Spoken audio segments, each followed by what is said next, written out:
and Independent Non-Executive Director of Chevron Closed Pension Fund Administrators Limited, amongst other directorships. Church with Jesus, Joy and Gladness, let's welcome to the Kingdom Summit 2023, Femi Edun. Jumoke Ogundare was appointed Chief Executive Officer of Asset and Resource Management Company Limited, ARM. Between 2011 and 2015, she was Deputy Chief Executive Officer of the firm. Prior to that, she was the Managing Director, ARM Asset Management Non-Pension, where she was actively involved in building the asset management business to become one of the leading asset management firms in Nigeria, with several billions of naira under her management. She started her career in banking in 1989 and has experience in credit and marketing spanning International Market Bank (IMB), Prime Merchant Bank Limited, and Citadel Savings and Loans. She was in banking until 1995 when she joined ARM. Jumoke holds a BSc in Economics from the University of Jos and a Masters of Science in Business Administration degree from Cardiff Business School in Wales. She is also an alumnus of the Advanced Management Program AMP of the Harvard Business School. Church with Jesus, Joy and Gladness, let's welcome to the Kingdom Summit 2023, Jumoke Ogundare.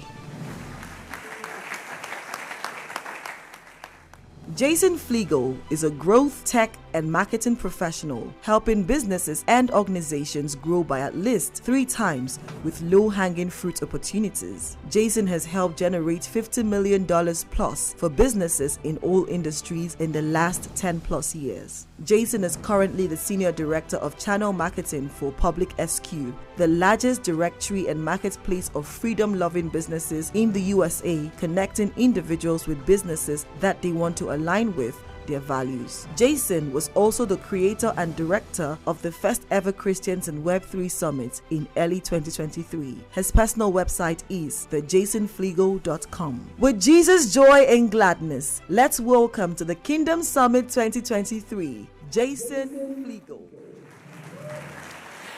And Jason is joining us online. Please, a round of applause again for all our panelists. We can see you, Jason. Lovely smile. Thank you for joining us. And I think that's where we'll be getting to. Jason has a very important speech for us. We're introducing him.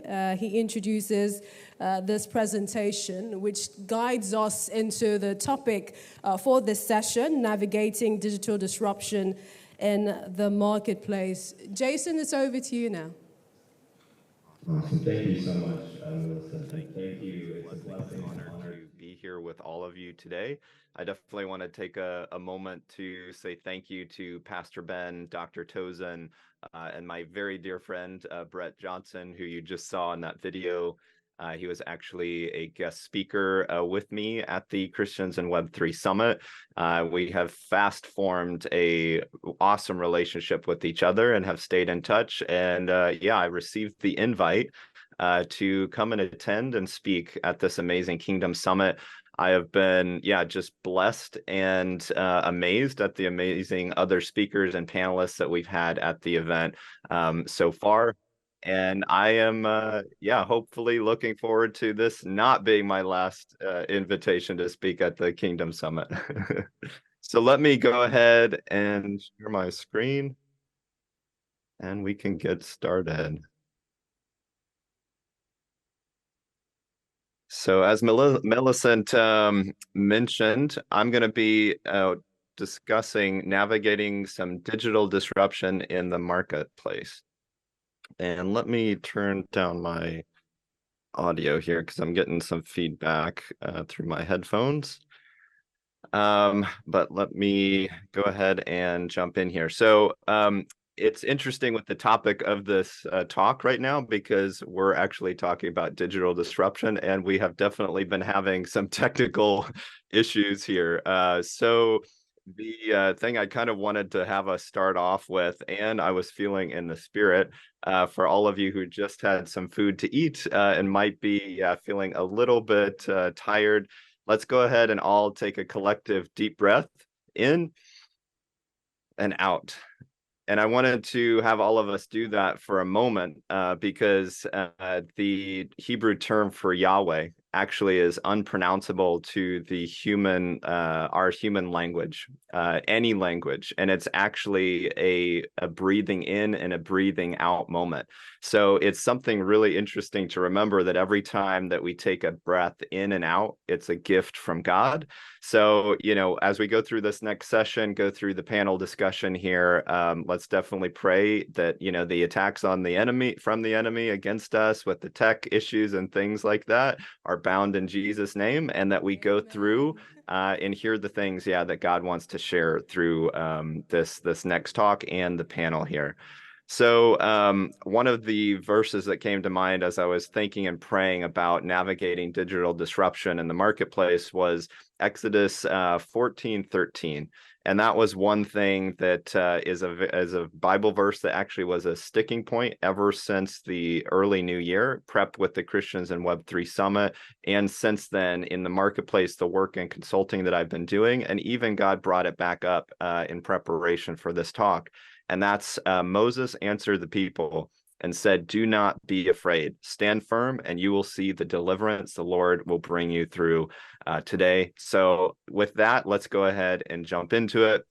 My background, I definitely have a heart for Africa. I have first went to Africa, South Africa, in Johannesburg back in 2013. I was doing a medical mission trip there. I grew up in a family where my dad is a dentist, and he actually would travel to all different countries around the world and do medical missions trips. So I had that ingrained in me growing up, wanting to do the same. So I had an opportunity to actually travel to Swaziland, now Eswatini. So we traveled through South Africa and went through, the country in there. I was there for a few weeks, actually working with the local population, doing surgeries and assisting that. But like all of you and some of the amazing speakers and panelists that we've had so far, God moves us on different paths and journeys. So I went through thinking that I was going to be in medicine and dentistry to eventually get into consulting work, political work, and everything. But I have since then still had a very big heart for Africa. I've done some volunteer work with country organizations in Uganda and also in Nigeria. There is a group that I worked with this last year that is based in the States, but they also work with volunteers in Nigeria doing electronic recycling. And I also have worked with a few software technologists in Uganda. So I am very, very excited with what's happening in Nigeria. I personally believe that Nigeria is poised to become a global leader for technology and innovation. We're even starting to see that today with just like what was, I think, published in the Financial Times. You look at some of the fastest growing companies in Nigeria and frankly in the marketplace, and in Africa, Nigeria is right at the top with companies there. So I'm excited to share some strategies and tactics that I believe, God has kind of been speaking with me for me to share with all of you today. So let's go ahead and talk. I wanted to highlight a quick story about digital disruption. So specifically for Sears versus Amazon. So I'm not sure if very many people in the audience are familiar with Sears, but I know for sure Amazon is a global brand. They do a lot of e-commerce internationally right now. But I wanted to highlight this comparison between these two because it actually highlights this talk, and I'm sure we'll get into some of these like ethical challenges and digital disruption that's going to come up in the panel conversation. So Sears was a very large retail company, started out in the US and the States and then expanded globally. It came to a point where they were doing so much magazine marketing that they became dependent on that and their physical business. At the time, e-commerce and online selling and shopping was just getting started, and the leadership decided not to expand into that. That was an example of a digital disruption happening at that time. And because of that, over a period of 10 to 15 years, their competitors actually started to get into the e-commerce, do shopping online, and they saw that decline. So they weren't adapting. Now let's contrast that with Amazon. And actually, Amazon started out selling books online. Jeff Bezos, was in online banking, actually doing quantitative analytics for different commercial banks, doing stock investing, things like that. Typical term is called a quant. And he wanted to do an online business, and he was started selling books, and they had a warehouse.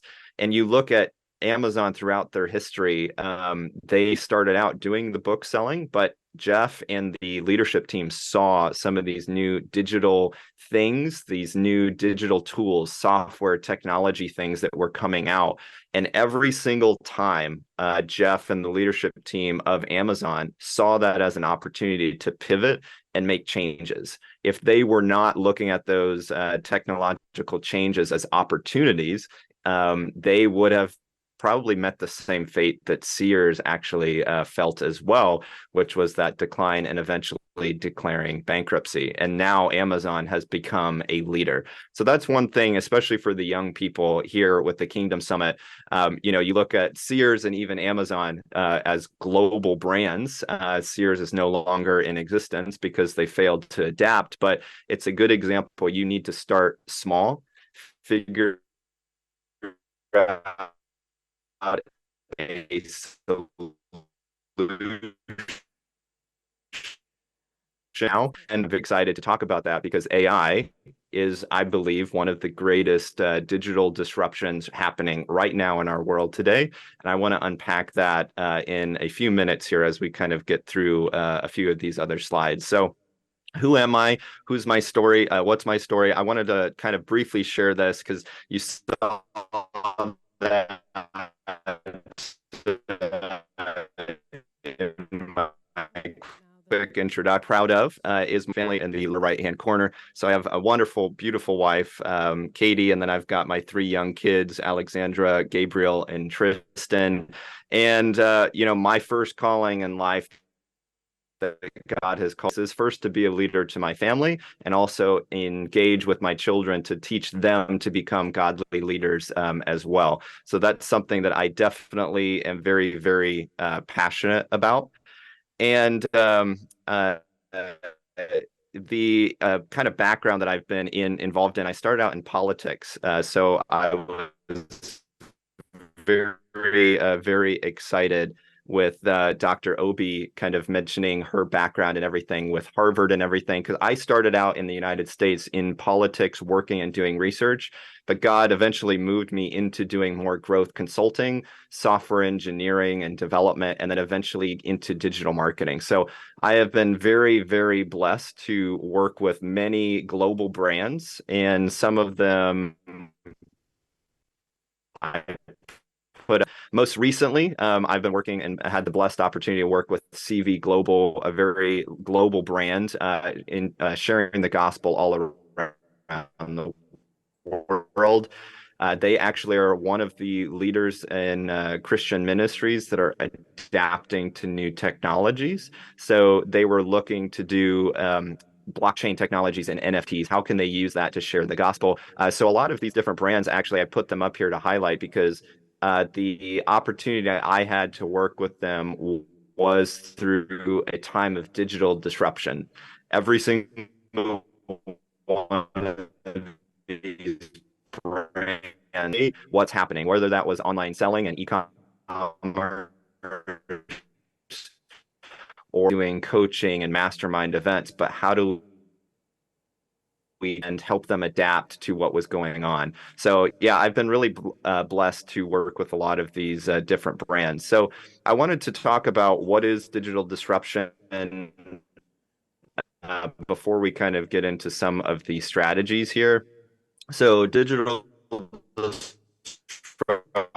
And is new Jason, I software, don't mean something to that cut comes to you, but disrupt we the are, normal Jason. operation of what's happening in the marketplace. Hello, Jason.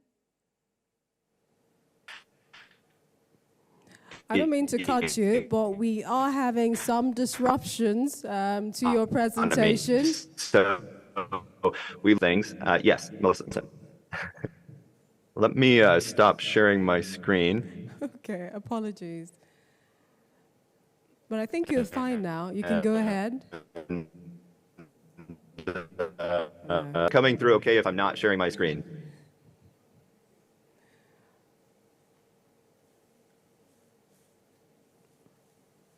All right. Testing, testing. Can you hear me okay? I think we can hear you now. It just keeps coming and going. Why don't you continue? Okay, I will continue, and yeah, Millicent, please jump back in if there are any, if I'm lagging, or I'll turn off my video and kind of just use that, yeah, as reference for my notes. Okay. So with digital disruption, yeah, so we saw some of that come about with e-commerce, big changes there. We talked about Sears and Amazon, cloud technologies, the mobile device, switching from the like web-based and desktop digital technologies to being more mobile. And then now recently, the combination of Web3 and blockchain technology with the power of artificial intelligence. So one of the quotes that I had pulled up here on the screen before, yeah, I started lagging. So was from MIT here, and they talked about in 2018 that 50% of Fortune 500 companies will experience disruption in the next 10 years. I would argue it's actually higher than that. And due to the COVID pandemic, and now with what OpenAI, with their Chat GPT developed and released to the public, I believe that this is actually accelerating a lot more. With artificial intelligence, it's actually going to be very, very accelerated with, I think, every single organization, ministry, church, individual is going to be impacted by AI. So it actually gives us as Christians an opportunity to really get more involved in leadership and also building. I think Dr. Ben, Pastor Ben was mentioning that earlier on how Christians should have that, the history of the Kingdom Summit and how it came about and how the desire was that to be a bridge. Christians should be a bridge to other nations using our skills and abilities that we've been given. And now with some of these new tools, it's just like God said to Moses at the time of Exodus, where he said, "What do you have in your hands?" And it was that staff that God ultimately did miracles through. Now God is saying to us as Christians, what do we have in our hands? And that is the same exact opportunity for us is AI tools, Web3 technologies, even our mobile phones can be a great tool to help build. Question here that I actually wanted to ask everyone. So, and again, apologies if I am in the audience. How many of you are have tested out an AI tool or have been thinking that AI is going to be causing a digital disruption?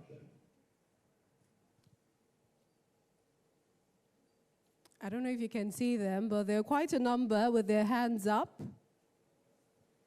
Awesome. Great. Oh, yeah, yeah. Awesome. Great. Great to see. Most of what I've been doing on YouTube, I was number one or number two actually in the world on YouTube for Chat GPT a number of months ago and teaching people how to use it. So there are a lot of people. I actually have a very large African audience. So I do have a good amount of people from Nigeria. Change is definitely happening very fast with AI, especially. And I'm highlighting AI because I do believe that is one of the biggest changes that are happening now that Christians should be adapting to. And some of the recent updates with AI, there's been large like advances in AI. We have ChatGPT that kind of kickstarted everything, but then we also have Claude AI, Mid-Journey, DALL-E 2, especially, and DALL-E 3 for image generation. And we also have other AI tools that are doing knowledge base. We also have, with Jumoke and Femi's background, the financial, especially, there's a lot of analytics and things that are happening there. And then the other piece here is a lot of companies, when you're looking at the marketplace, you can actually see you can project the next 5 to 10 years of where business and economies are going to be based on the acquisitions that they're making. And I have an image here of just Amazon, Apple, Microsoft, OpenAI, Google, a lot of the very global tech brands. They are spending billions and billions of dollars now to acquire or build out their own AI technologies. Yeah, thank you for that. So this example here actually shows some of these brands are just, yeah, spending very large amounts of money.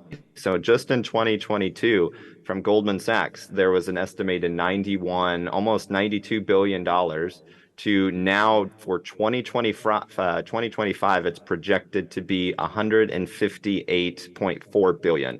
It might even be higher, but that's a 72% increase in just a 3-year span. And depending on what happens next with the development of AI, yeah, there's going to be a lot more kind of disruption happening with that. So I wanted to jump into the next slide here for strategies for navigating digital disruption. So there's a few things I wanted to highlight here. Um, 3 main areas that I tried to break this down just from my own experience in doing consulting with brands all around the world, especially not just with adapting to AI, but how do you navigate disruption and especially cloud technologies, mobile device disruption. And I break it down to 3 main pieces: people, processes, and technology. So with people, some of the main things to really focus in on is leadership. If you are a leader or wanting to be a leader, how do you look at the current situation with what's happening with some of these tools that are being released? And how can you leverage that with your team, especially with your employees or your contractors that you have? Teaching them how to use these new technologies is very important. And then the second piece is processes. So after you kind of understand from the people perspective, what are some of these things that we need to focus in on? You need to create a process of project management, automation of workflows that come into play on actually integrating some of these tools into your organization or the work that you're doing. And then the third is technology. What tools are out there that you can potentially use to leverage more of that kingdom impact or the marketplace impact that you're actually trying to have? So I wanted to get into some examples here.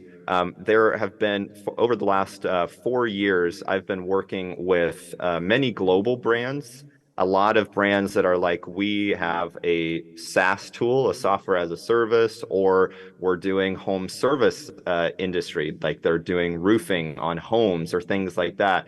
And they're asking, how can we use artificial intelligence now in what we're doing? So that's an example of a disruption coming into play and wanting to adapt to it. So the screen that you see, the image that you see here on the screen now, there's a few main pieces just from my own experience that organizations have started to adapt using AI. So over here on the left-hand side, you'll see some of those, but like with sales, especially, there's forecasting sales opportunities. There's helping with lead generation on new customers or clients that can come in. There's actually analyzing calls. So for what we're using here with Zoom, there's consultation calls that I've helped work with different clients on.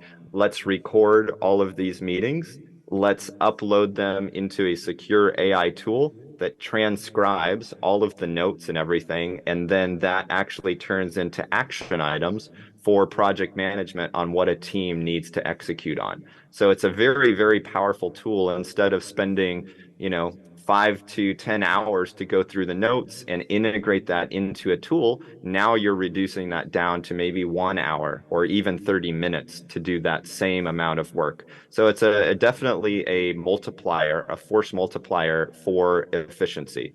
Marketing, you have some opportunities to create content, of course, also help with segmenting, like sales funnels and some of the digital marketing campaigns that a brand or an organization might be doing.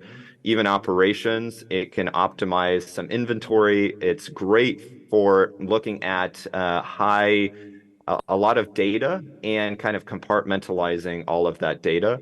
And even customer service, like chatbots, now are being integrated in different businesses on their websites and customer service opportunities. So, especially Amazon, we talked about that a little earlier. They are now using artificial intelligence to compartmentalize customer service questions, issues that come up for their customers. Now, content and SEO, this is one where I've been very, very much leading from the front on developing content and SEO tools that different brands can use to feed in information about their business, but now they can actually leverage that. So for ministries and organizations, for example, or you're looking to do work there, as a professional in Nigeria, you can use like tools like ChatGPT or even Claude AI to feed in information about what is that problem that you're trying to solve, or what is that organization that you're working with. Of course, do not share confidential data unless you have a secure private server. But just something like that, now you can get a very good output on, using these AI tools to help leverage and be more efficient in what you're trying to do. So a few of the other examples and applications, I would love to have a conversation if some of you want to see some of these things in action. But as Christians, I believe that we are called to be doers and not just talkers. God has called us to actually have an impact.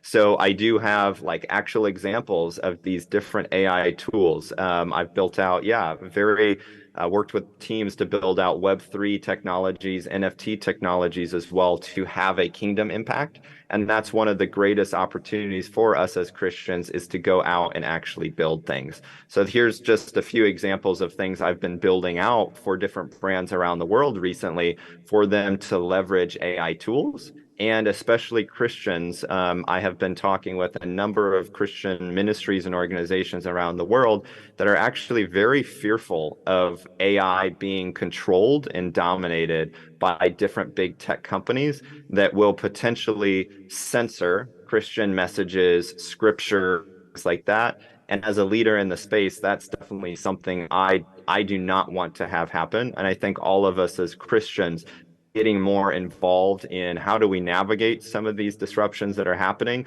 and lead from the front. That's definitely one of our call to actions, and an opportunity for us to get more involved in using these tools for kingdom impact.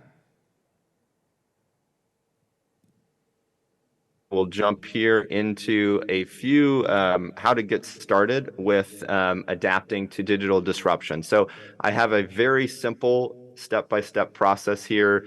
So this slide here on the screen. So this is actually an example where I just wanted to break it down very, very simply, and then I'll start to wrap it up because I know I'm getting close here on time. But the first one here is definitely identify some of these business problems or work problems and identify the goals that you're trying to do. And now I'm going to use this from the frame of reference at looking at AI tools, for example.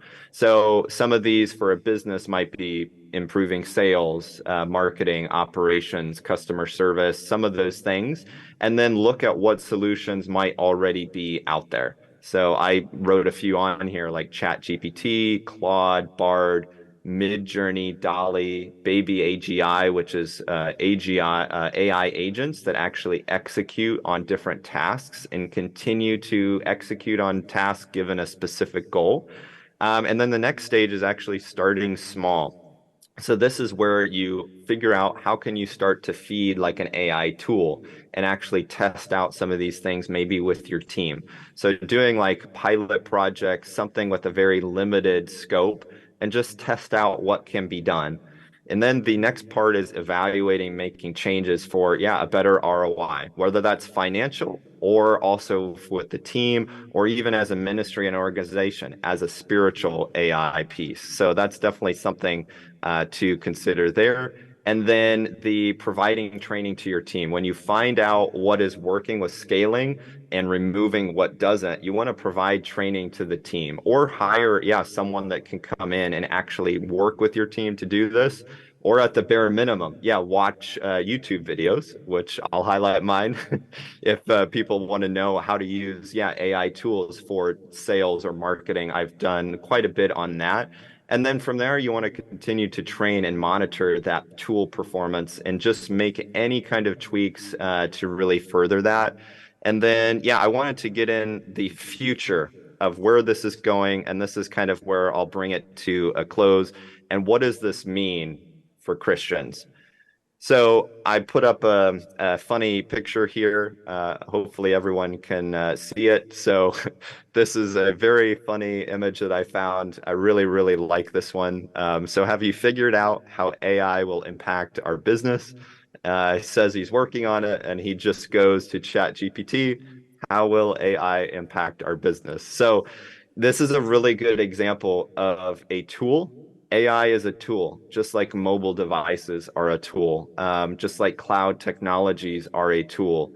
But you need to know how to adapt to some of these tools that are causing that digital disruption and learn how to use it and how to deploy it effectively. It's just going back to what I said earlier with Moses getting that staff and God working through that.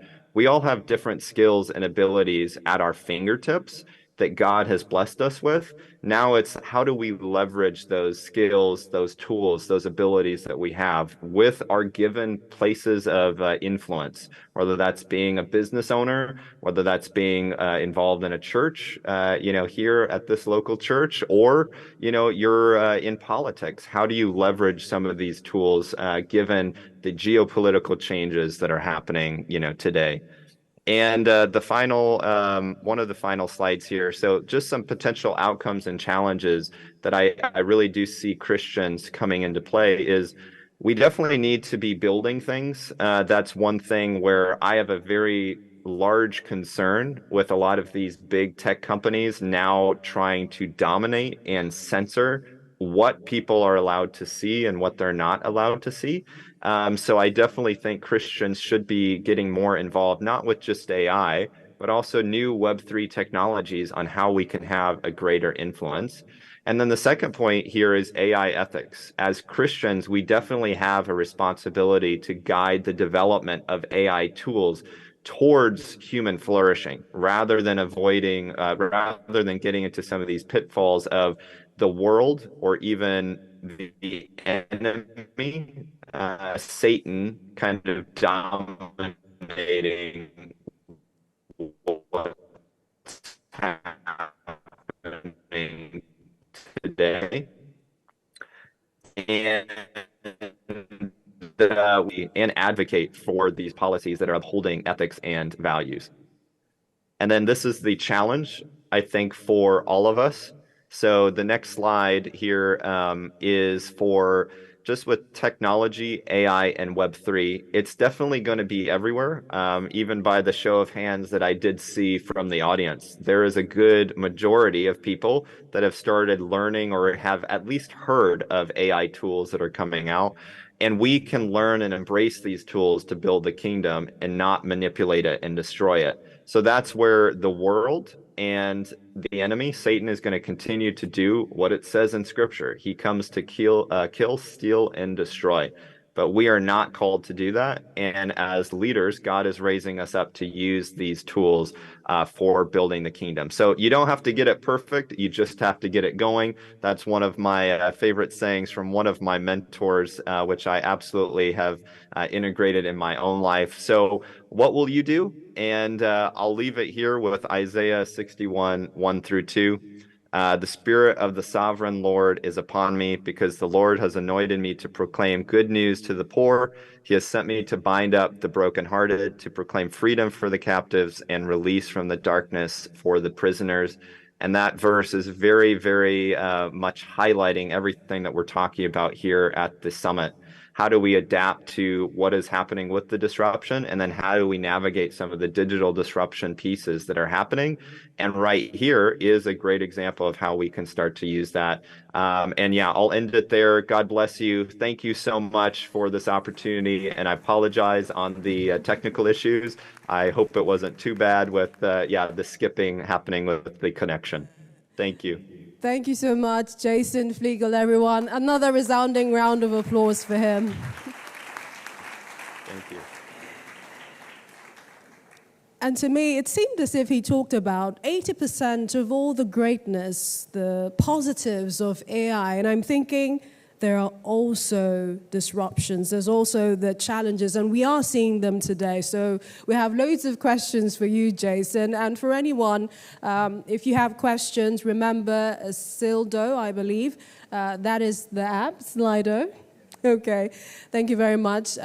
Post your questions there, and let's see them coming as we kick off with our discussion today, which is navigating ethical challenges in the marketplace and also the digital disruptions. I was taking notes when Jason was talking about some of these disruptions which have come, which we are going to see come more often, and which the future is waiting for us in the future. And I hope, that a number of us here were also taking notes while he was talking about some of these benefits today.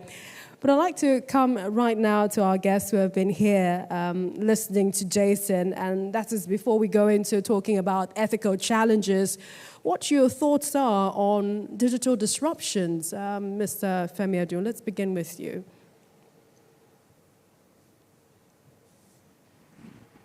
Thank you very much. I think, as Jason has said, this whole digital disruption is also an opportunity for Christians to jump in early and set the agenda. It's an opportunity for us to be proactive rather than reactive, responding to censorship. Let's go out there and use the fact that, intelligence, computing power, all of these things have been and are being continuously more democratized. So individuals now are able to do what only big businesses could do before. That's an opportunity for Christians to set the agenda, to in a way, shape the landscape early and make ourselves indispensable and uncensorable. For me, that's a very big part of this whole thing, and perhaps I should stop. I see Jason nodding, so I'm sure I'd like to hear what he has to say about that. No, we'll come back to Jason. Let's hear from Mr. Ogundare on this digital disruption. I think that, we can't do without it. I think the horse has bolted, and any business that wants to really succeed must embrace digital disruption. If you really want to transform your business, really, you have no choice. And it's interesting that he gave us the example of Sears and Amazon. And there's so many companies in the world today. Once upon a time, they were very big companies, successful companies. And, they just believed that nothing could happen to them. And when change came, they ignored it. And then you had the likes of Amazon, come up and, it's their lunch. So we've seen that track. However, as Christians, we shouldn't just embrace digital disruption the way the whole world would. I think that, like anything, you need to ask yourself, why are you doing it? What is in it for you? And how should you embrace it? Because as Jason mentioned, it's for Christians to propagate, the word, to do and show yourself as the light of the world. But it's also being used, as we're well aware, by the devil to promote his kingdom. So we really need to be careful and really think about the why we're doing it and then the how we're going to do it. Perhaps that's one of the reasons why we have someone like Jason, who's also a Christian and who's teaching about this and talking about the good, the bad, and the ugly with these disruptions. Jason, also staying with the presentation which you've made, these technological advancements are really rapid. Faster than lightning several times. How is it possible, perhaps, that Christians can latch on to the tool and still stay Christians? Yeah, that's a very great question, Millicent. So, well, and thank you, Femi and Jumoke, for your thoughts there. I definitely agree with what you mentioned. So I always, any kind of new stage of technological innovation, you can look back even the last 300 or 400 years, it is very overwhelming with like that acceleration. But thanks to now digital technology, it's the fastest we've really ever seen. I'm someone who is considered a leader in the AI space. And I have a hard time keeping up with everything. So, and Sam Altman, the founder of OpenAI, which we would argue is one of the pioneers now of this next AI revolution that's happening, even he mentioned that he's having a difficulty keeping up with everything that's happening. So, and for me, that is a big concern because that's where I do believe more Christians getting involved should be like a big call to action for us, because if the enemy is going to be using these tools to help lead people away from the gospel, we should get started in just understanding some of the basics. Now, you don't need to like jump in and just be like, oh, I'm an expert. And even for me, there are things where I don't understand everything. All I do is I try to build things. And it's just like, how did we all learn how to walk? Or how did we all learn how to do anything? We had to get up on two legs and like fall a little bit. And we tried and we got up and we continued to fall, but we just kept getting up. And I think as Christians, that's something that we in mind is that power of persistence that God has called us to do, is like continue to use him as the source. But then, okay, what is like one or two maybe starting points that I can like look at AI and really start to get involved in? So that's where I really see it as Christians. We do have a responsibility, but it's like not trying to do everything all at once. What is something that we can maybe start with that's, something smaller, whether that's even just using ChatGPT or Claude AI or some of these other tools. How can we leverage this, to empower more of the work or the ministry's work that we're doing? I do work with a few churches right now as kind of an advisor. How do you train ChatGPT to actually use it to do sermons or to do some of the work that they're doing for their children ministries? So there's an opportunity there, but leading from the front, kind of getting back to that point, I think Christians, should really be starting to try to do that. It's just like me. I don't know everything, but I do want to take the time that I have to try to learn it. And then as a Christian, what is my responsibility to help guide other Christians too, that we can do this together, not just in Nigeria, but also globally too. Thank you, Jason. Let's come to navigating ethical challenges in the marketplace. First, do we agree that there are ethical challenges, Ms. Ogundare? Certainly, there are ethical challenges. I think because there's, in each and every one of us, there's a very strong desire to succeed. And sometimes success is defined by how much money you have, and which is wrong, by the way, but we'll come to that.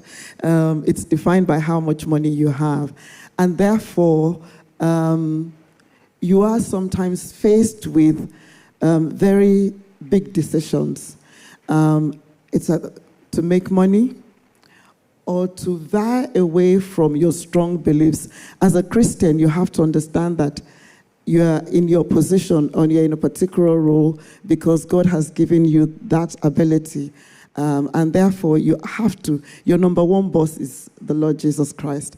And if you embrace, the word of God and the way of God, you will find that there will be times when you're faced with business decisions that are at variance with that word of God, but could potentially earn you a lot of money. And, especially when people know that you're a Christian, they bring those opportunities to you as a test. And so you have to be well-grounded in the word and know that, your success is not defined by the money that you have, but wealth is, it's better to be wealthy. And to be wealthy, you have to have, your values, you maintain your soul, the soul of your organization. By the way, your organization has a soul, and you have to maintain the soul of that organization, even if it means that over a long period of time, the wealth or the money that will come, and you may not necessarily make it in the now. I've seen examples of so many companies that have, moved away from their ethical beliefs or have behaved in ways that are unethical because they want to make more money. But in the long run, I look at them today and they haven't moved. They are still where they were before they made that money. So you have to ask yourself, in navigating, just stay close to God and let God guide you.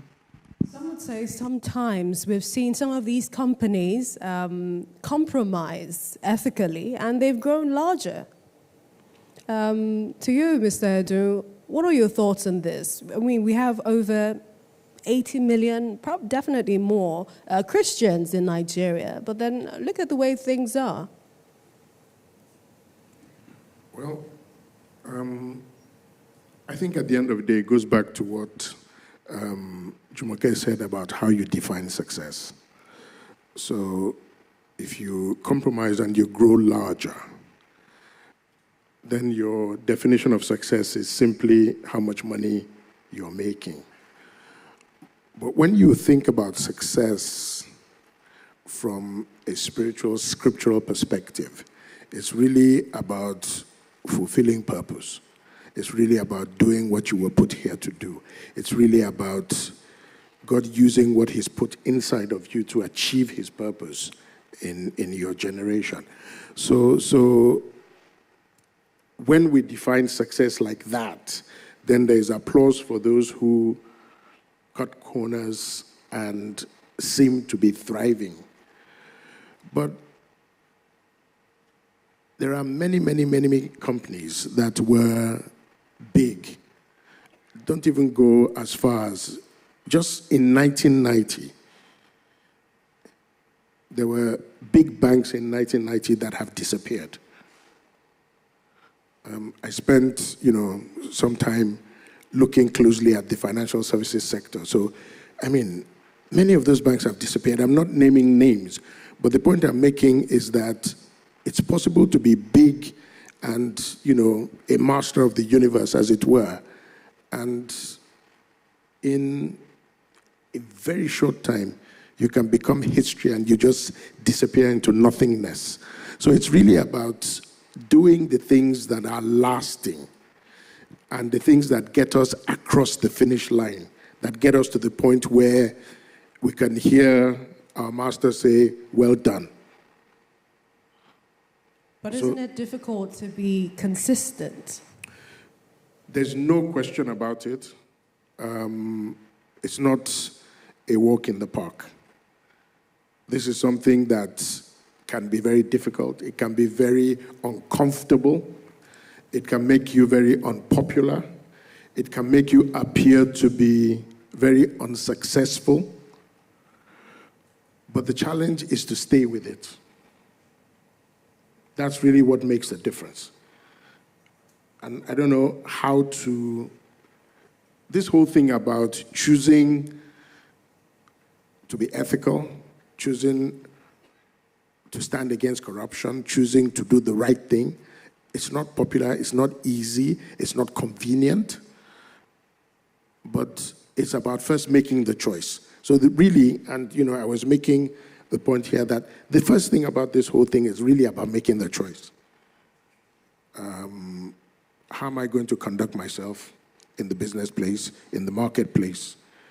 Am I going to be, as I heard my brother Okay say in one of the introductory clips, am I going to be an apostle in the marketplace? Am I going to stand for what is good and what is right? Am I going to be on God's side? So when you make that choice, then you realize that there are certain costs that go with the choice, and you've got to count those costs and be willing to accept them. Mr. Ogundare, do you think Christians can comfortably counteract some of these challenges, ethical challenges? And if there is perhaps an experience that you've had, been, involved in, if you could share with us. So I'll give you two examples. One is personal, and the other is at the organization level. So some years back, at the start of the year, like any business, you set your strategy, your budgets, and everything. And in this particular year, one of our businesses was really suffering, and we were way behind our budget. And we then got an opportunity to pitch for a business that could, wipe off all the, most of the gap that we had and, give us a good performance for the year. And we, it was one of those proposals where you had technical and financial, and we had done everything well. And as usual, you also reach out to companies and try and, bridge the gap, build relationships so that when they eventually see your paper, it will be, at least they can put a face to the name. So one of them came back to us and said, if you really, really want this mandate, these are the things that you have to do. You have to give us some money, do this and do that. And, my colleagues came to me and said, maybe we can call it something else. Maybe it is not this. We can structure it this way and structure it that way. This will really help us to achieve our goal for the year. We went back and forth about it on this matter. And eventually I said to them, look, this is the test. To me personally, because when I come across situations like this, I try to just go back and, pray over it. And I came back and I said, look, this is tempting, but it's a slippery slope. Once you get on, and you never know what God even has for you. It could even be God's way of testing you to see, because we can all come to church or read the Bible and say the right things. But the real situation, the real thing is when you are confronted, by it, what would you do? And so in that situation, we didn't. We turned it down, and of course, we lost the mandate. The company that got the mandate, when I was preparing for this, I remember this story. And, I now remember that company, they're still where, they're not doing, there's nothing fantastic about them. Yet, our business has grown, since that time. So, you really have to be careful and just always remember, be grounded, be well grounded in the Word of God, so that when you face temptations, and they come in small parcels, and sometimes they can come in big parcels. So let me tell you about my own personal small parcel. When I became the Group CEO of ARM some years back, I was invited to a meeting of bankers and financial people. And at that meeting, they were asking people, they were calling them up, and, the financial people in the room were bragging and talking about, wealth and they were meant to be contributing, donating to something. And, right there in the room, the Holy Spirit spoke to me and asked me, what type of MD do you want to be? And I thought to myself, what am I doing here? This is not the calling that God has given me. And you know, it's very easy because you are amongst peers and you know, you can easily just go with the flow. But if you always remember the word of God, after a while I left that meeting and I remember calling my sister and saying to her that actually I have found my way and this is not, I am who I am in Christ. And no matter what it is, if it means swimming against the tide, so let it be. I will stay with the cause of God who has called me to this purpose. No apologies. Please, a round of applause for her.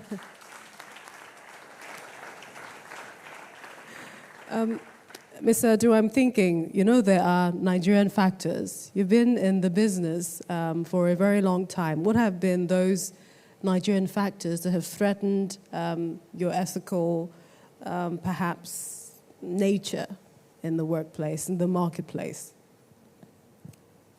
Well, the Nigerian factor is something that we deal with on a daily basis, right? You get challenges to your ethics, your values every day, literally. And perhaps I should just tell a few stories rather than, you know. So, first story is just around persistence. And this is not my story, it's a client of mine that has become a very successful, very big bank now. When they were starting, it was sort of customary that you had to pay what was known as brokerage. So that's just, you know, there are lots of polite names for bribery. Okay.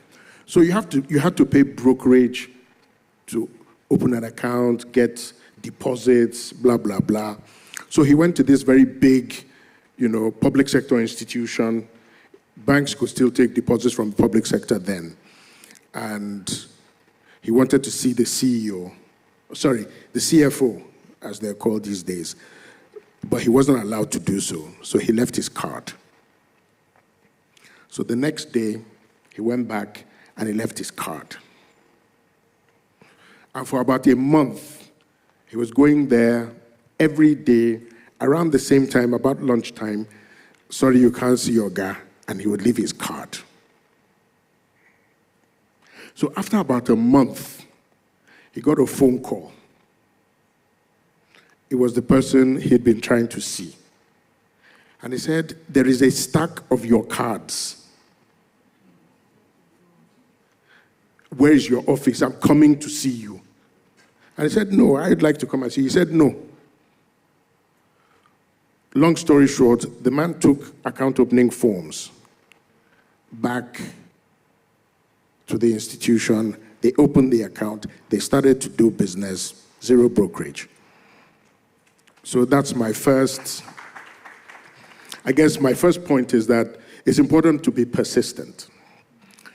Second, this is something that I say to my son very often, but it's in a different context. How it applies to us here is that in dealing with corruption, a lot of the time you're trying to win business, you're in a competitive situation, you're being told that you must offer some inducement, or you've got to do something immoral or illegal or downright wrong to get the business. Become indispensable. Be the best. Be so overwhelmingly good at what you do that people have no choice but to do business with you.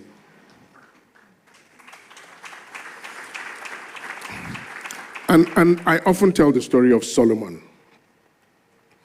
The Queen of Sheba came to prove him with hard questions.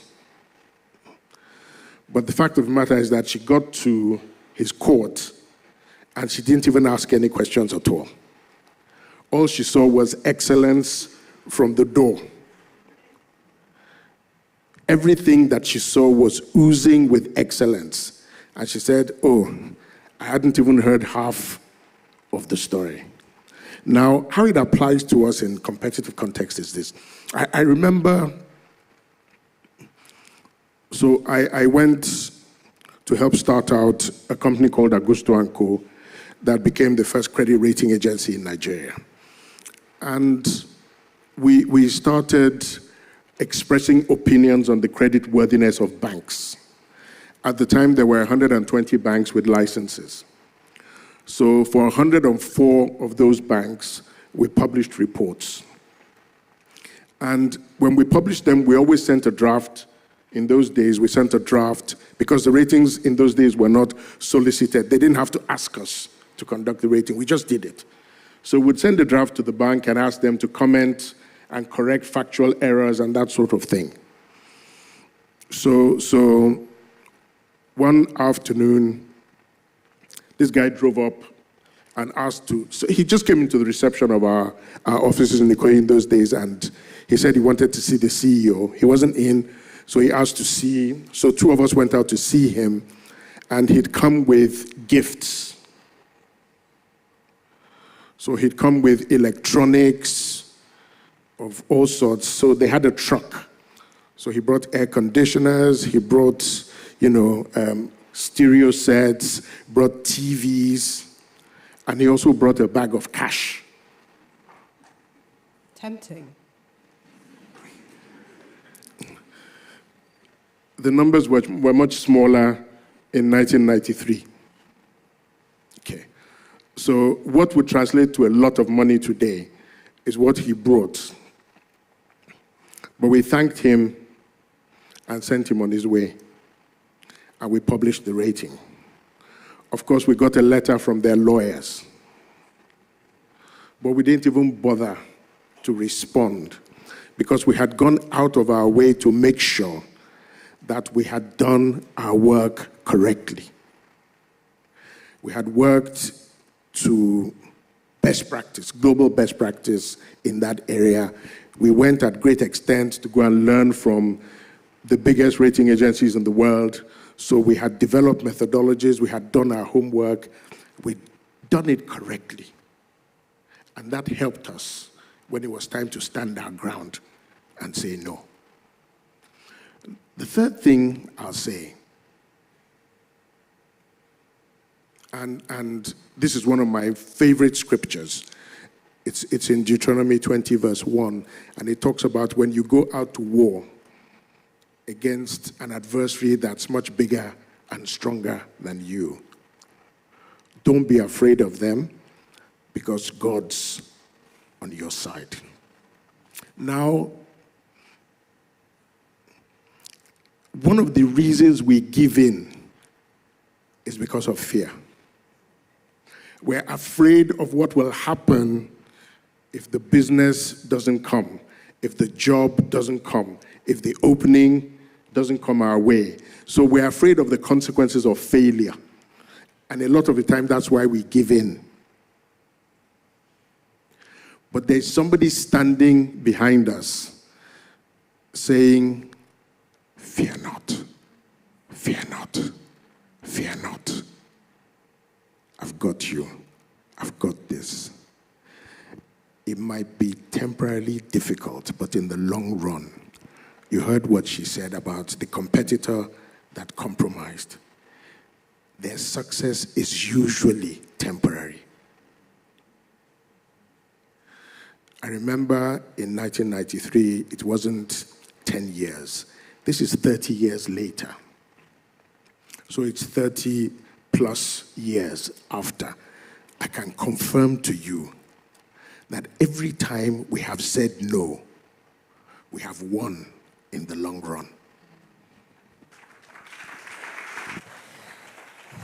Consistency, persistence. I want to come to Jason, so it doesn't look like, you're alone where you are. And Jason, I want you to talk to us because, we're talking heart to heart now. We've had Mr. Femi Edun share his story and Mrs. Jumoke Ogundare hers. We'd like to hear your story. And this is especially as regards maybe a specific digital disruption that has threatened your Christian principles. Yeah, I am very, very similar to a lot of of the same situations actually that both of them shared. Especially, yeah, with Mr. Edun, I can relate a lot because, yeah, I've done a lot of consulting myself. And now kind of becoming more prominent, especially in the AI space, I'm approached and invited by a lot of companies to, yeah, potentially work with or, have some kind of engagement with. But a personal story, back, I want to say 6 or 7 years ago, there was a situation where, it was they asked me to come and help out one of their companies for a software project. And I don't want to give any names or anything, to identify them, but yeah, the money was very good. And I would have needed to, sacrifice some ethical principles and lie and, in terms of the marketing materials. And I do not agree with doing that as Christians, and I think Mr. Edun said it very, very well, better than I could have, which is, the scripture says that Jesus has come to give us life and life more abundantly. That doesn't mean by sacrificing our ethics and what's right to go and get that money. It means he will still take care of us when we do the right thing. So I said no to this particular project. And at the time, they had some kind of success when I actually didn't go and work with them. And I was like, oh, man, disappointed, and same thing. We all have fear and we all like, oh, I wish I could have done that, but I'm staying true, to what God told me to do. And the enemy comes against us all the time saying those kinds of lies. But I wanted to honor, what God had done for me and what I continued to try to do. And eventually they got into a legal situation and were actually dissolved. The company dissolved. It was very bad. They were sued. And so I look back now as like God had a protecting hand on me. And it was, it could have been a situation where God was testing me, or it was, something coming against me from the enemy that was like trying to derail what God's calling was on my life. So for everyone here and the audience or even watching online, absolutely do not sacrifice, the kingdom principles for whatever that is that, and again, the enemy knows us really well. So there are things that, whether that's money or other things that he can come into our lives with and entice us, stay true to the relationship with Jesus Christ and stay true to following the right principles, because ultimately God's going to see you through and he will provide for, if it's financial, he's going to provide for that. Or if it's health or any other kind of thing that you might be going through, he's going to meet your needs. I can say for the last 20 years, just staying true to what God has told me to do and saying no to these other things that are unethical, I can look back now in hindsight and say God protected me every step of the way. And then because of that protection too, and honoring him, he also blessed me, not just financially, but also with amazing relationships and people, around the world. And some situations I took a very large financial hit for my business or the businesses I was working with at the time. But again, God opened up new blessings, new things where, if we wouldn't have done the right thing, we would have been in a very, very different situation.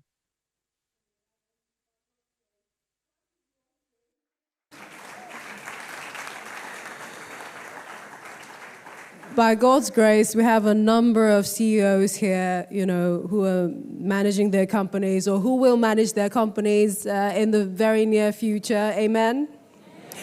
But then we also have employees, and sometimes the employees are caught up in that challenge, and sometimes they can't speak out.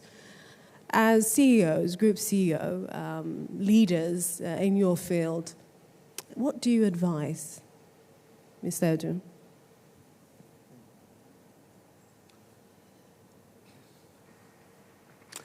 I remember I was standing in front of a bunch of young bankers teaching credit. and we were talking about the compromises that people have to make in the process of getting decisions approved. And this guy was the oldest guy in the room, and, quite a bit of a contrarian. So he said, look, everything you guys are talking about is theory. I'm telling you, you're always going to be faced with a situation as an employee where you have to say no. And I remember what he said very clearly. This is 1992, 31 years ago, Kevin. He said, you must have a go-to-hell account. And I said, go-to-hell account, what do you mean? He says, yes. That day, I told my boss, the company secretary, I said, Oga, go to hell. Please don't tell anybody to go to hell. I'm just telling you what someone said, but please don't tell anyone to go to hell. We're Christians. Huh? Uh-huh. We want them to go in the opposite direction. Okay. But he said, let me explain. He said, my point is that my father told me all my life that don't ever do anything at work that will do damage to my name. So this was him honoring his father, his earthly father. So now for us, we have our heavenly Father in the mix, right? Okay. So he said, my father advised me to always ensure that I had enough money to pay my bills for 6 months without income. That's very difficult in today's Nigeria. But I'd like to encourage all of us to save. Or as my people say on my side of the map, don't eat with all 10 fingers. Save. But beyond saving, invest in yourself, invest in your skills. I'm going back again to that point about excellence and making yourself indispensable. Make yourself fireproof so that even when you're going to say something unpopular, they will think twice before letting you go. But then when you do have to draw the line and say, I'd rather leave than do something that is completely against who I am and what I stand for as a Christian, then you have some options. You have some savings. But you also have a CV that when you send out will get attention quickly. But please, don't let anyone, and we can finesse it and, butter it up and make it sound very nice. It's tough. Doing the right thing is sometimes quite painful in the short run. The only assurance I can give you, that thing about taste and see that the Lord is good, and how in 1 John he talks about what we have touched, what we have handled, what we've experienced is what we share. So I'm speaking from the experience of having walked away from inducement, having said no to very attractive offers, having had to pretty much go away from a presentation. Every time you say no, there's a God in heaven that is taking note. And when he chooses to recognize and reward that commitment, he always does it in multiples of what you think you lost.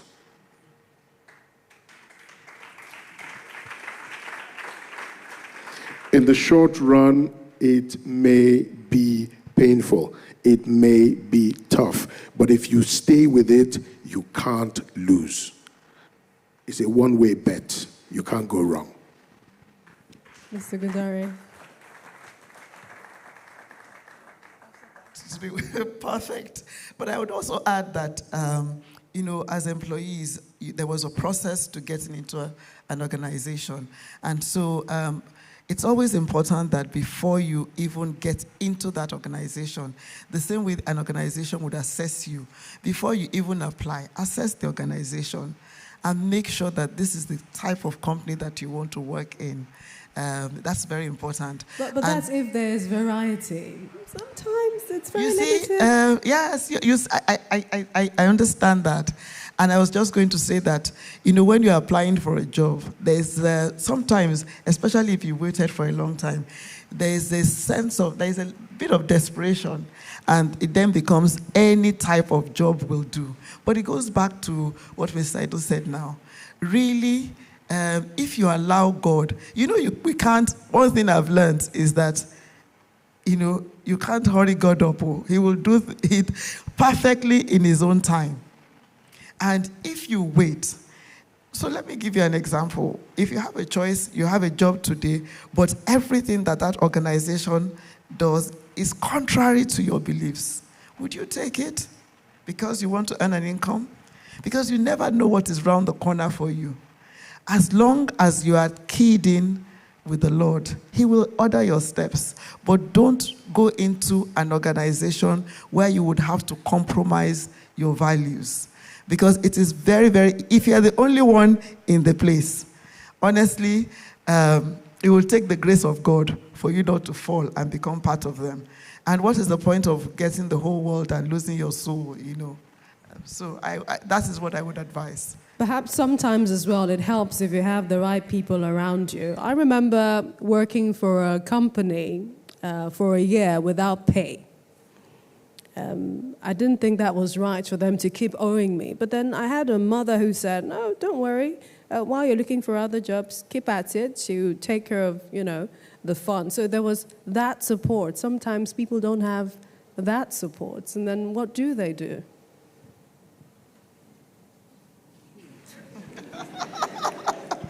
Life isn't easy, yes. So what do you do when you don't have support? I think that, is it really, okay, your church is your support. If you're a Christian, your church is at least that's the first support. Family is your support. Sometimes you just need to take the step to ask, for help. I think we need to be very careful, going into an establishment where you do not have peace of mind. I mentioned earlier that there's money and there are other things, but sometimes we think money is everything. But if you go into an establishment and you don't have peace of mind, you are doing things that you are even ashamed of. The money at the end of the day really would be meaningless. So I will still maintain, find that support. There's always support in life. Find that support and stay anchored on your beliefs until the right time. And sometimes God may even ask you to go into that establishment to be a change agent. So I'm not saying run away from all organizations that are not in line with your values, but you may be going in for a purpose if you're a change agent. But know that as a change agent, be ready for war, and God that has sent you in there would also support you.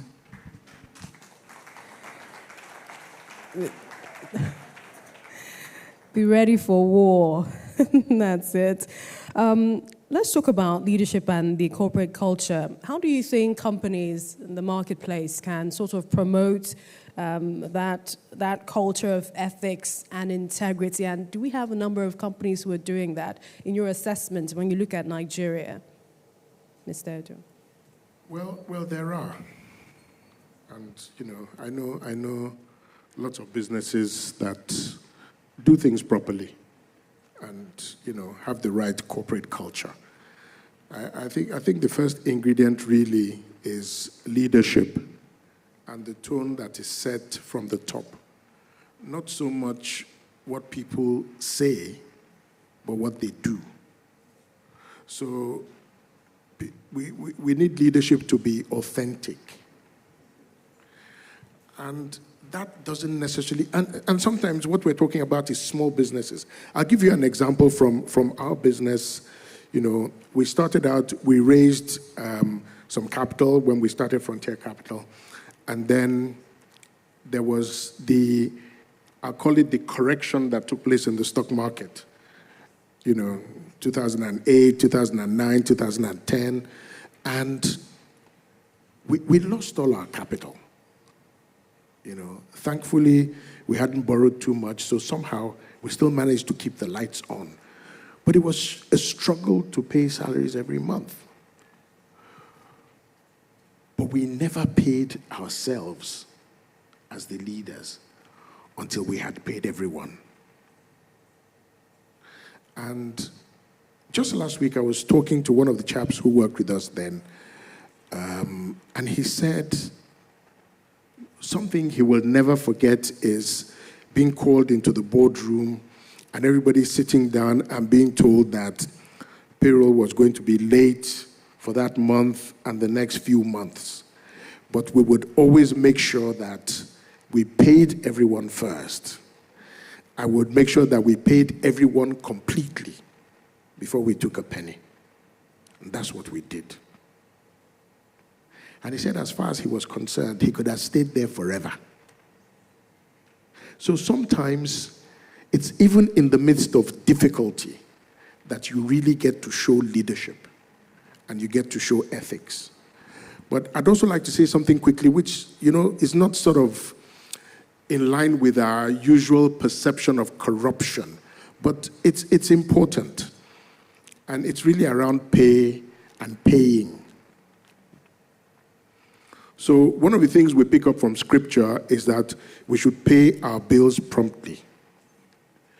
So keeping your vendors, your service providers waiting and not paying them on time is a form of corruption.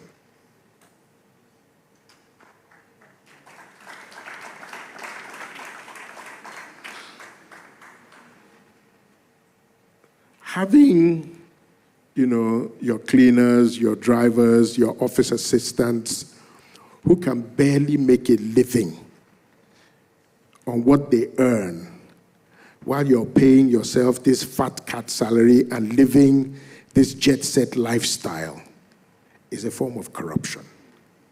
Because corruption is not just bribery and, theft and all of that stuff and extortion. Corruption is anything you do to distort the plan of God and the will of God. And he says that workmen are worthy of their reward. So people have worked, and yet they can't pay their rent, they can't keep their children in school. We've got to think about how we pay people, especially the most vulnerable, and especially at times like this. It's just something that's very close to my heart, and I thought I'd share. So please, for those of you who are employers, please look at your compensation practices again. Are you paying people fairly for their labor?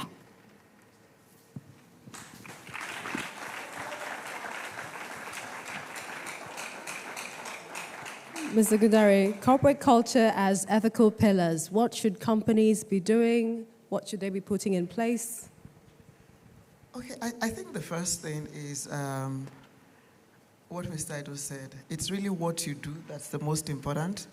But in terms of what you put in place, every organization, small or large, you need to have a code of business conduct and ethics, so that as you employ people, they know what your organization stands for. They know the do's and don'ts of the organization. And, when you put it in a document, just beyond just leaving it in a document, you need to train people as they come in. You need to get them to read the documents. You need to train them using case studies so that they understand what the codes mean and how they can apply it when they are faced with, business ethical situations or proper behavior in the marketplace.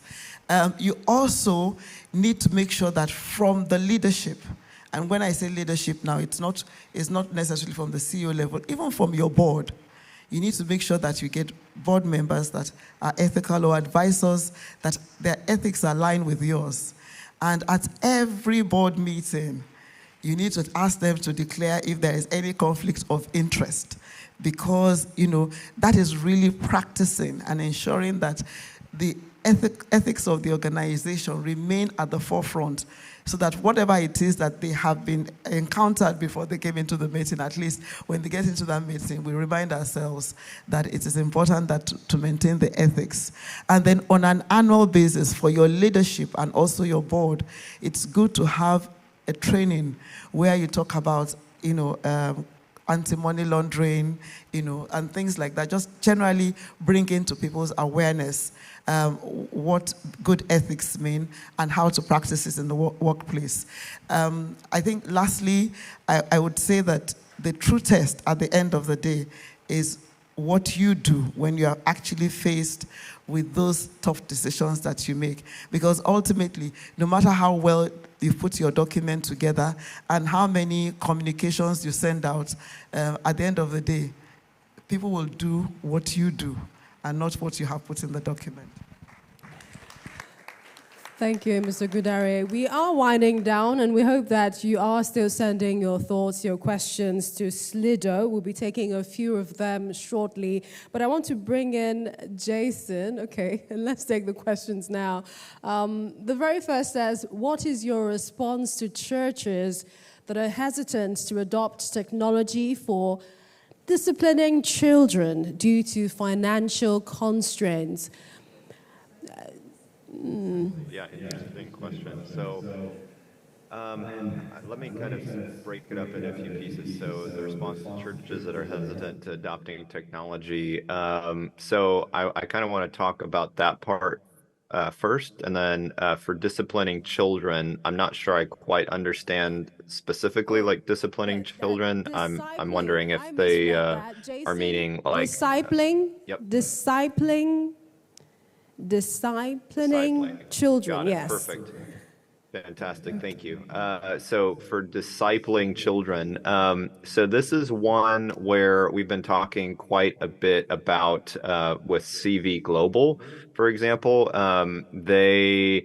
So we have been met with a lot of resistance from different churches, actually even creating the Christians in Web3 Summit. There were a lot of churches that just didn't want to be a part of it because they didn't believe that Christians should be involved in using blockchain technologies, even cryptocurrencies, some of these new technologies, to help build the kingdom.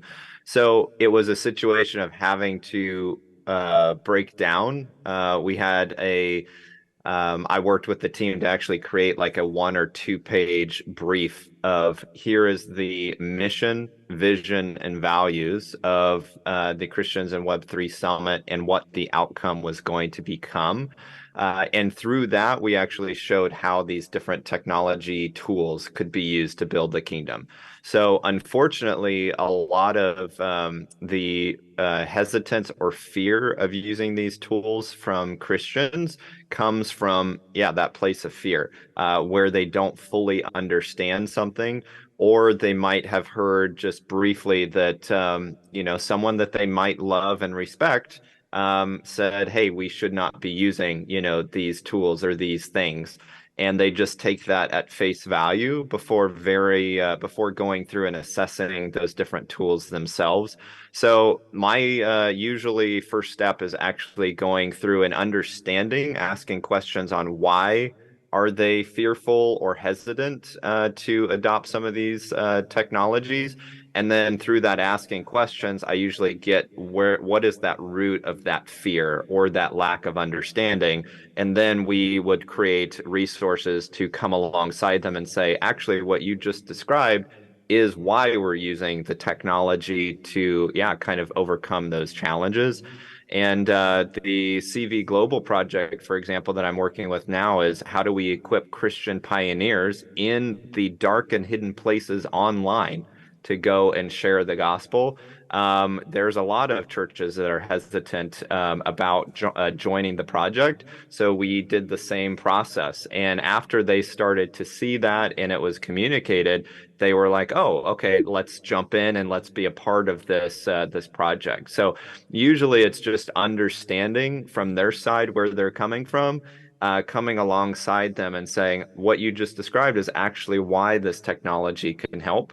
And that's coming back to some of these tools and these pieces of technology are just tools. So understanding how to use them and communicating that effectively of what it can do, like that's the biggest, I think, communication factor. So yeah, communication is like the biggest key here. Any new thing requires just jumping in and kind of learning and adapting. So you'll always have some pioneers, and those pioneers are the ones that adopt things first, but then you can use that as an example for other people to come in and start joining behind them. So that is essentially guidance for Christians in the ethical digital navigation. Let's take another question, and this is because we're pressed for time. Just waiting for the question list to pop up. But perhaps while we're waiting for it, in our closing moments, and this is to you, Mrs. Ogundare and Mr. Edun, I'd like you to talk about punishment. When people do things that are wrong, is there a punishment? Are they kept accountable? Because sometimes these things fester some of the ethical, problems, integral problems that companies face. So as leaders, should there be punishment? They say in Nigeria, we're fighting corruption. Corruption is fighting back. So what do you think should be happening? Okay, the questions have come up, and funny enough, most of the questions are for Jason. So Jason, here you go again.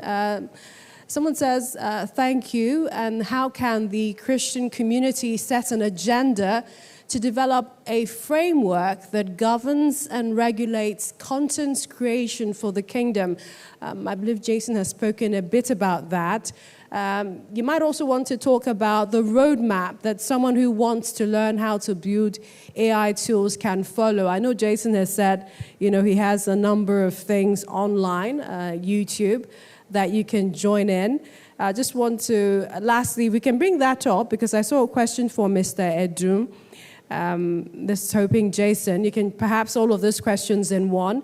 Mr. Edun from Ugochukwu says, what is your opinion about persons with disabilities not being given opportunities in the private corporate sector, not on grounds of incompetency? Thank you. Jason, you go first, then we'll hear from Mr. Edun next. Awesome. Yeah, I'll keep it very brief. So, in terms of like the content agenda, I'll address that one first and then bring in, the roadmap. So there is actually something I'm working on with a few different Christian ministries. I would love to, discuss potentially with anyone in the audience or there at the church that would like to discuss this. But we are working on a ethical framework for like AI content marketing and content generation.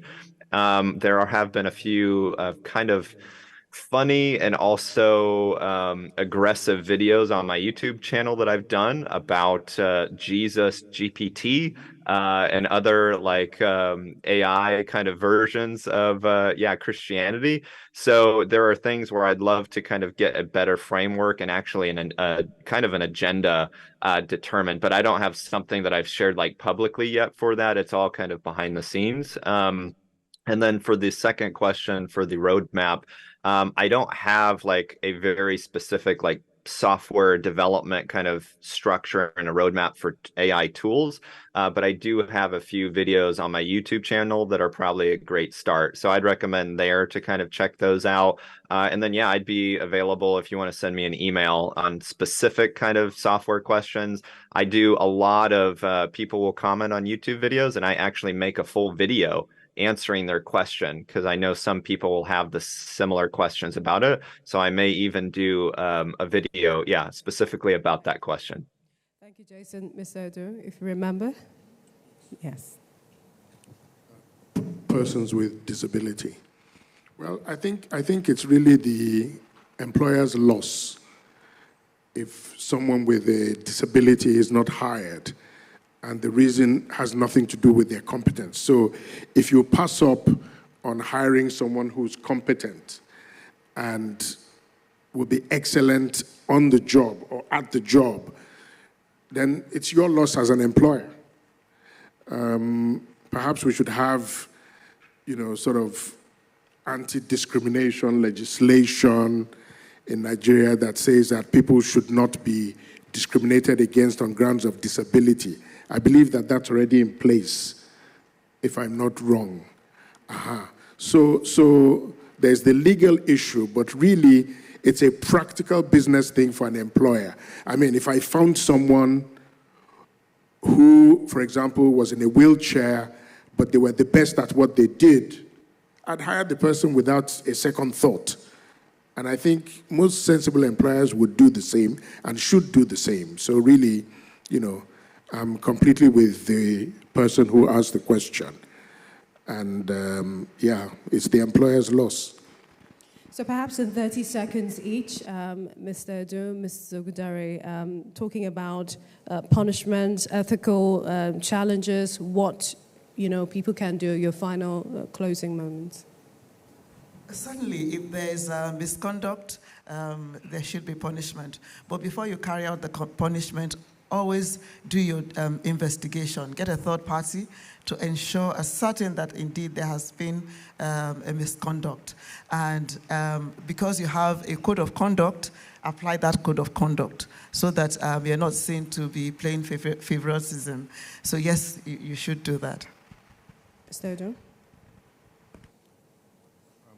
The only thing I'd add, because I agree completely with what she said, the only thing I'd add is that the punishment or the sanction should also be proportionate to the wrongdoing.